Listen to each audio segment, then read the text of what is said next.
Back with the zombie scooter build. I've been playing around this morning a little bit with the basic layout of where I want to hide the components that we've taken off from other areas. So the battery fits quite snugly in there naturally, so I think that's going to be its home. We've got the regulator, the voltage regulator, and the rectifier, which I'd like to be around about here somewhere.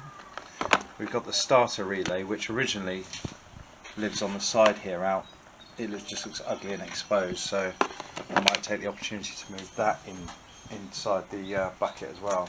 And we have the flasher relay, which I think I can find a home for in here at a later date. It's quite a flexible component. The idea, I think, is to build a metal frame that bolts down to the frame there. That can act as an earth point as well, and from there have a spur coming off to be able to bolt this, which needs to be earthed, so that can use the same earth point. And in the relay we can take the bracket off the frame and weld it onto the new mounting points. This is a work in progress. I'm going to make a cardboard sort of template first, just to see if it works or it's going to fit. Obviously we've lost a lot of space under here, but then you can't fit a helmet. Short of a little bit of shopping, there's no room for anything. But then that's not the point of this bike anyway. All the cabling that I've done, I've labelled where each cluster goes. So eventually I'll have to get down to each individual wire, but for the time being, so that I don't forget or get confused, and it doesn't take very long for me to get confused, each individual terminal, I haven't done those yet, is labelled as to where it goes and what its function is, so that when I start stripping back the insulation we don't get ourselves in a pickle. The same goes down here for all the various connectors. I haven't quite finished all of them yet, so I've just got to finish up, and once I finish labelling this, then I will get to making a cardboard mock-up of how we're going to mount all this stuff. Anyway, I'll bring you back when I've got something more interesting to look at.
That's mostly terrible,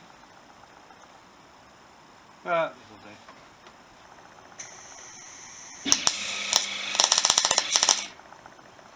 That's all.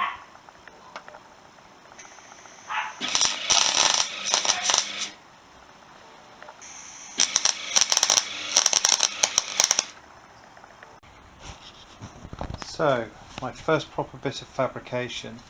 We've got the ECU mounted, we've got the starter relay mounted, and we've got the voltage regulator rectifier mounted. I'm particularly pleased with the way that this has worked out, really. It's, yeah, to my mind, quite a neat solution. The battery itself held in with a bungee strap. It can be easily removed just by undoing that and pulling that out. At the base we've got foam to jack it up a bit and to clear the nuts that have screwed this down. The foam pad is partly there to help clear the bolts, and then we've got our ignition switch, which just fits in neatly at the front there. It's tucked out the way, and that gives us somewhere where we're not going to snap it off with our legs. I did consider putting it on the side, but if I've got a pillion or even being clumsy I could easily snap it off. But here at the front it works really nicely and is quite discreet, and it's a similar place where you'd find it on older Vespers as well, so I quite like that. It keeps it all together. So I think the final job really is to spray paint that. I'm going to get some etch primer on there, and then some coats of Hammerite, but as daylight is fading today I don't think I'll bother today. It is the ugliest welding you can't see, but it's you know, learning curve. I still don't know how to use my welder. It took me pretty much a couple of evenings to work out that I didn't have the feed on fast enough, and so I was just blobbing stuff everywhere. Once I'd turned the feed up it seemed to weld much nicer. I just wanted to show you some of my beautiful welding before it gets covered up with paint. Look at that. Nothing a grinder can't sort out. Isn't she beautiful?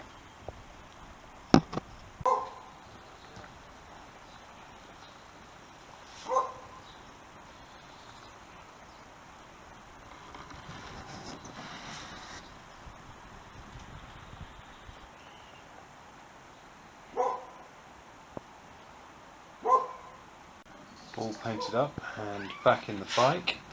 We have the Holy Trinity of the ECU, the starter motor relay and regulator voltage rectifier.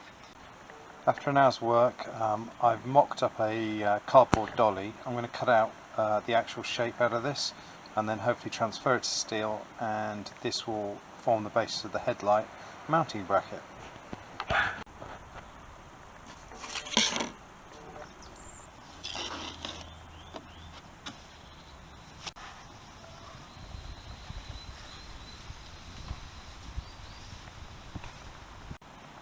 And here we have it, the completed but not yet painted bracket for the headlight. It's shorter and stronger, so it should cut down on any vibrations as we're riding.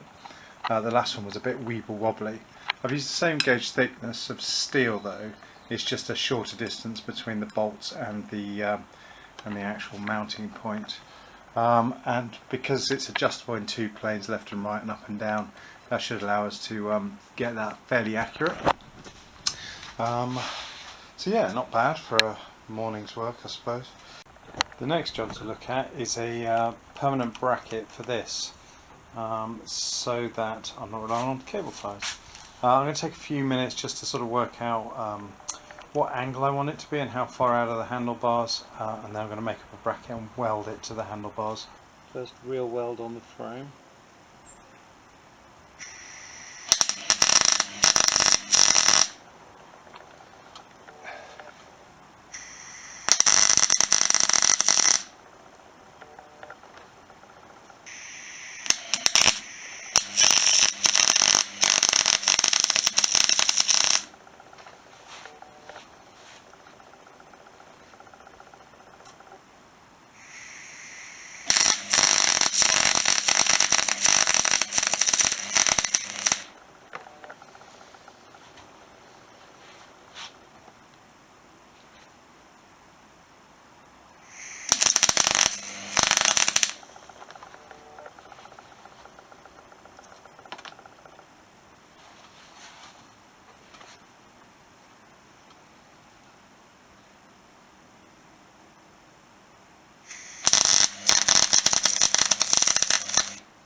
Not beautiful,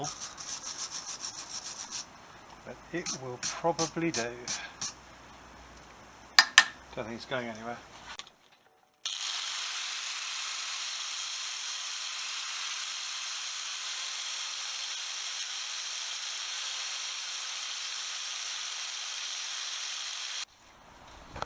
Okay, I'm pleased with that.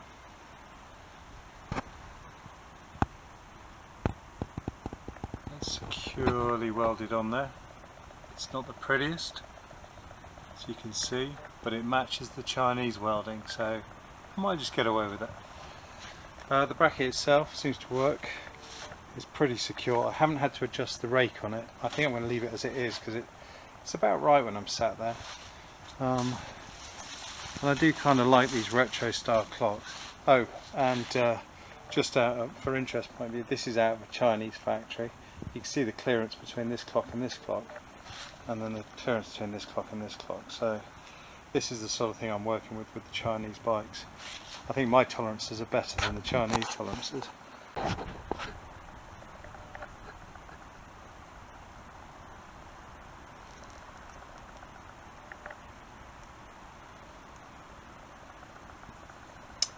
Yeah, pleased with that.